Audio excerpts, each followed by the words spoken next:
stuff because of risk factor, considering that, you know, when I did that whole busting through the wall sequence and then kicking Steven, which I did myself, the second time I did it, I kicked him, and I kicked him right in the kneecap with my steel-toe boots. And he got up, and bless him. I've been in that situation when you're the lead of the show, right? And you're trying to be so gracious, but you've just been kicked, and you're like, and you want to lay in and punch the person, so I knew, and I was mortified. And for weeks after that, I kept saying to him, Steven, I'm sorry. And he's like, dude, John, I know. He said, you know, don't worry about it. I've only done that once before in my career, and it was in Torchwood when we were in the airport sequence in the last series, and Eve and I are, you know, Gwen and I are about to run off and bust away from the CIA, and I kick one of the CIA guys in the face. Well, I actually kicked the guy in the nose and busted his nose. So he gets paid. And his nose looked like that anyway. So I just kicked it and it was back to normal.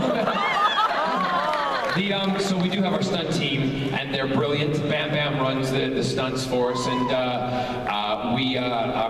they work harder than we do, because like that rooftop sequence that we shot, that's all I'm going to say. I don't want to spoil it for anybody if you haven't seen it. That was like 6 hours of them, 20 minutes of us. Okay? And so we're not allowed to, insurance-wise, to do a lot of stuff. Yes. Hello. I'm going to embarrass this young man.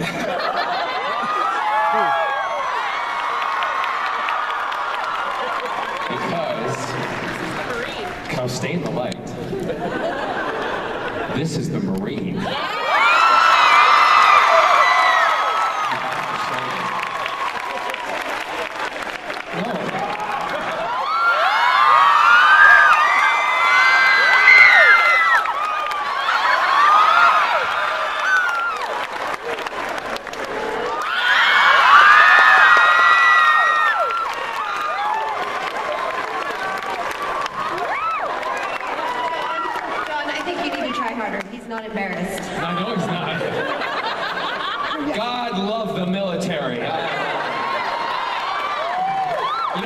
I did say to him, if you're that, you know, I don't know what his game card is, but if you're that open and you're that comfortable with all the different people that you're around, you're gonna make one good fucking Marine. I'll tell you that right now.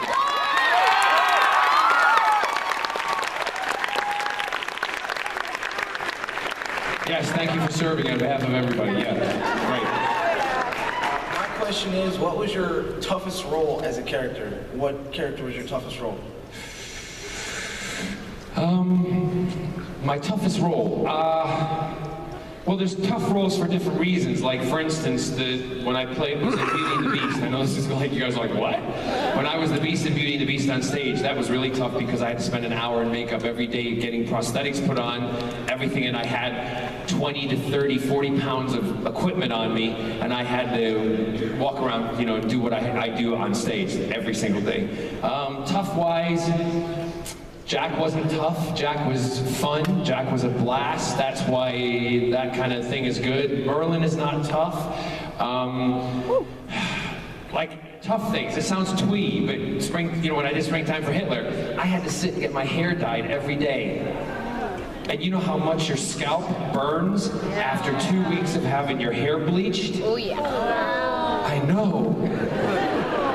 But blondes do have more fun. And the phone number you gave me yesterday doesn't work.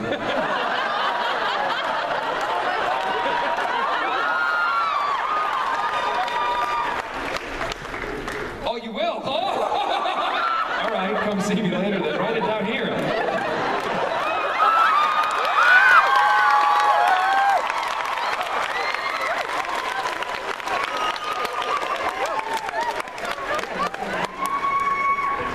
Yeah, of course I put it on. I might be pretty, but I ain't stupid. Check with me later, because boy, you are going to go home with us for lunch. We'll talk later.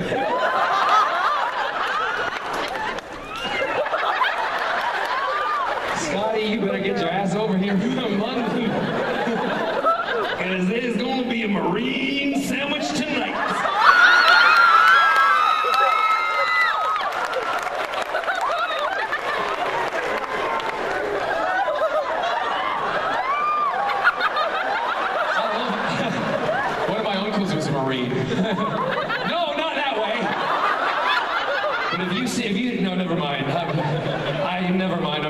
myself in a really big deep hole here if I go into this. You know, you type things in on the internet and things pop up. Have you ever seen those videos with the Marines? No. Check it out, trust me. Yes. First of all, I'm kind of afraid to look that up. Don't worry, you are a TARDIS. I've been in you.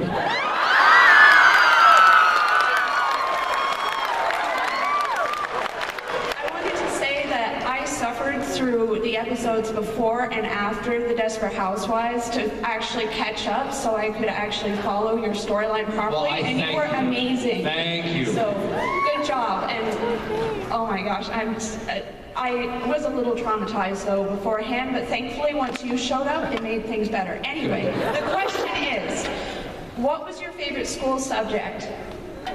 I love being asked questions from a steampunk TARDIS. My favorite, I had two favorite subjects. I didn't like math. I wasn't very good at math. No, the reason I wasn't because it wasn't explained to me very well. And then there was one teacher who explained to me, she said, "Do you realize that math is music?" And I went, "What?" I said, "I can't sing the Pythagorean theorem. Or when it's how to bisect an angle." No, she said, "No, eighth notes, quarter notes, fractions, whole notes, half notes, it's all numbers." And I went, "Oh my God, so it is." So that helped me out an awful lot, but I still don't like math. My favorite subjects were English. And I had some really great English teachers. Mark Wilson was one who, I wasn't a very focused student. I always got, good grades, but I wasn't very focused. And Mark kind of picked me out of the class creatively and put me into what they call the gifted program, right? And challenged me that way, and I was put into the gifted English program, so I'm gifted. And so I did that, so English, and then we had a teacher like Diane, her name was Diane Greider, who taught me the things about when I was reading books, and I fell in love with reading in my junior year in high school, because I learned the things about subtext and foreshadowing and really getting into the plot and the character development of stories and why authors were writing specific things, which in return, with my sister and myself, has helped me and as an author, later in life. And who would have thought that this boy who got average C grades in, English to begin with, and then was moved into the gifted program where I felt like I was swimming underwater half the time, would end up being a best-selling author. But that's also thanks to my sister. So English, and then I loved my music. I loved my music classes, and it pains me to see, and I think sports are also very important, but you know what? School systems, and we all need to fight and stand up for this, don't cut the music and drama programs just because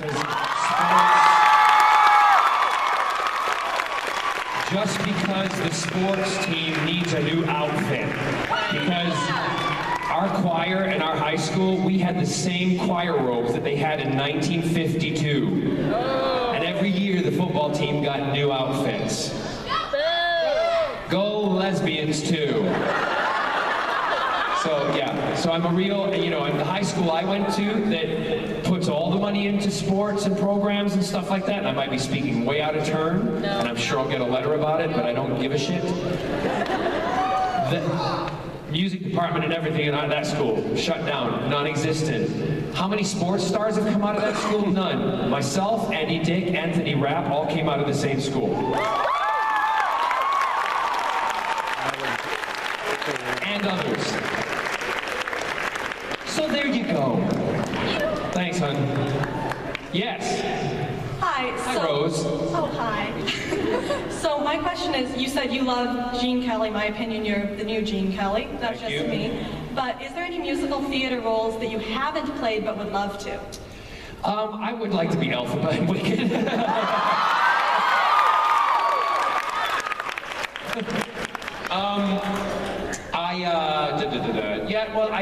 I don't think, that's one of the things, like that other question, I don't think about that. I was offered, was it last year or the year before, like 5 different Broadway productions, and they didn't gel with me.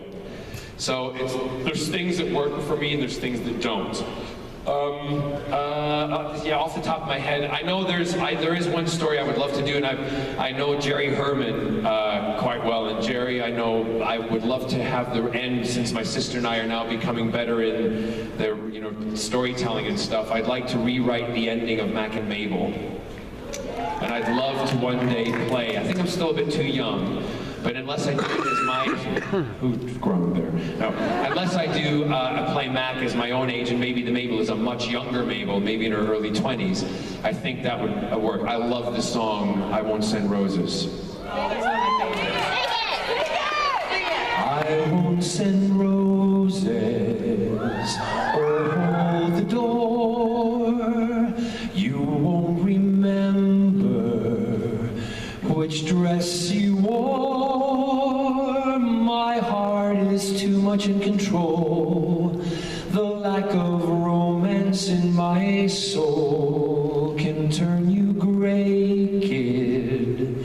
So stay away, kid. Forgetting birthdays, I forgot the words.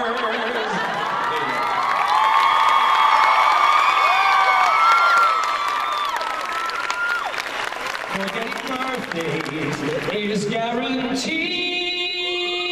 and though I love you, you'd be the last to know.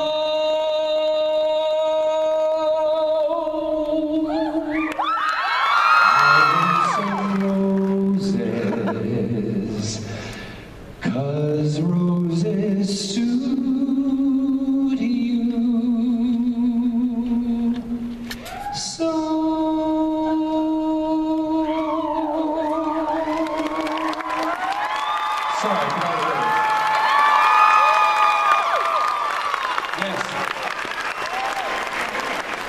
I was meant to go that side, sorry, yes. I don't know which side I'm batting for. You would love it with both, wouldn't you? Yes. Now that I'm speechless, because that's one of my favorite songs. Great. When it comes to my 3 nerdiest obsessions, you hit the trifecta. Obviously, Doctor Who, Torchwood, musical theater, and third, I understand that you once did a Shakespeare play at the National Theater. Oh, yeah. And so I have a 2-part question. 1, would you ever consider doing Shakespeare again? And second, what was it like being in the Doctor Who episode Utopia with Shakespeare icon Derek Jacobi? Well, first off, the reason that I didn't get to do Shakespeare, I was originally coming over to the UK to study, to get my degree, and to study Shakespeare, and it was Anything Goes, the show that I first got that took me away from Shakespeare. But then 13, 14 years later, Anything Goes, which I was doing at the National Theatre, brought me back to Shakespeare because Trevor Nunn then asked me to be in Love's Labour's Lost with Joseph Fiennes. And I was very nervous because thinking I'd never trained, here I was, this musical theater guy, and Trevor's like, you know what, John, you're going to be fine, because musical theater people are often the best Shakespearean actors because it's like music. So I was like, okay. So I did it, and it was one of the greatest experiences of my life. So I was brought back to Shakespeare. I'd love to. Trevor then asked me again to do another Shakespeare piece, which I wasn't able to do. I do get asked to do them. I'm not. I don't know. It depends. Maybe later in life I'll do other stuff. And Derek Jacobi, just amazing. Derek was just wonderful to sit with and to watch him work. And that's the other thing, the great joy that I have in the work that I do. I come into work, and as David does, we would both be like, oh my God, it's Derek's scene today. You know, and David is a very good Shakespearean actor himself also. He's amazing. And for both of us to sit and watch this man who could do everything, just brilliant. So yeah, it was a thrill. You're welcome. Yes. Yes. Hello, Captain. Hello. I was wanting to say that I think you're the most talented actor ever on the face of planet Earth. In your? And the other thing, met the other day in autograph session, right? And I told you that something very bad happened to my father. Yes. And I was wondering, how do you maintain an attitude of positiveness? Because every time I see you, you're so positive about everything. When something bad happens in your career, how do you maintain a positive attitude? Well, we all have bad things that happen to us. And I don't think it's my job to come up and tell you that you guys want to come and see John Barrowman, fun John Barrowman, right? It's not my place to tell you the sad things and the bad things that have happened to me. Bad things have happened to me, sad things have happened to me, and my way of talking about those are through my books. Also, some of them are personal, but life is life, and life deals us a hand. And although I can only speak for myself, because that's who I know best, you guys have given me a brilliant hand, okay? And every so often a card's put in that might be crap, and I have to deal with that. But what makes me stay positive is I know that there are people like you that have given me this glorious life. And I cherish it, and I love it, and every day I wake up and I'm thankful for where I am because I know why I'm here.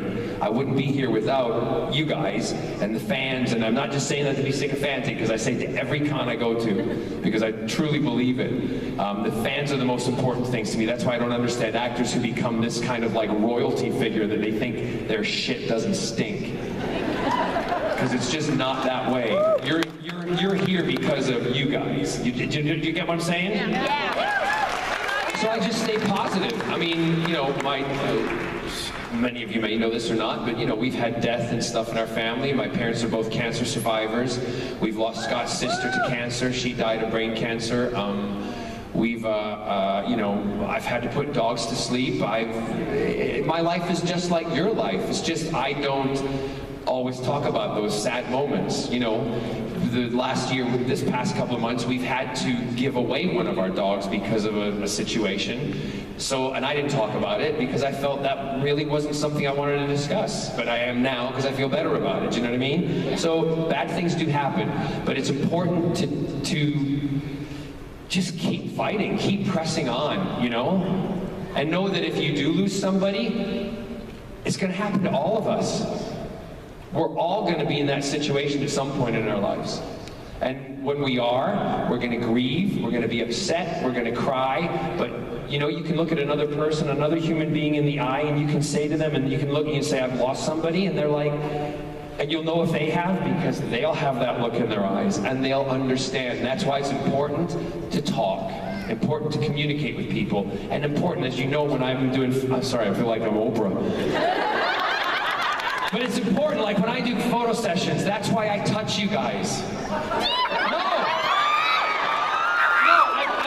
I feel it's important in life for us to be tactile because we separate ourselves. We sit behind computer screens. We're very powerful there. We do all sorts of stuff. But you know what? To go up to somebody and to look them in the eye and to say, hey, how are you? Thanks. You know, or just touch them on the shoulder. That's contact. That's what we as human beings want. So today, I want you to all go out there and I want you to touch somebody. Very quickly. Yeah, go ahead. We got a lot of others. Go ahead. A request from everybody in Phoenix. Can you do a concert here in Phoenix? We did a petition out online about doing concerts because my concert promoter, because not a lot of concert people know me here. When I say concert people, I mean this is a perfect audience for a concert. But I had to put a petition out because the promoters wanted to see that if I was popular or not. And I did it on Twitter and I did it online, and we didn't get any signatures. Well, all you guys need to do is start your own kind of petition for the theater, because I need, you know, for my tours, I need about a 2,000 to 3,000 seater. I mean, or something like this. We can set it up in here and do it right in here. So it can be done. We're working on it, but you know, just keep up to date with what I'm doing online, because there's a lot of things that, you know, we're doing and you know, that can help with other stuff. Thanks, sweetheart. Yes. Oh no, to ask your question. Okay, well, you just said that you should touch everyone, so can I have another hug? No, never mind, okay. I would let you, but they won't let you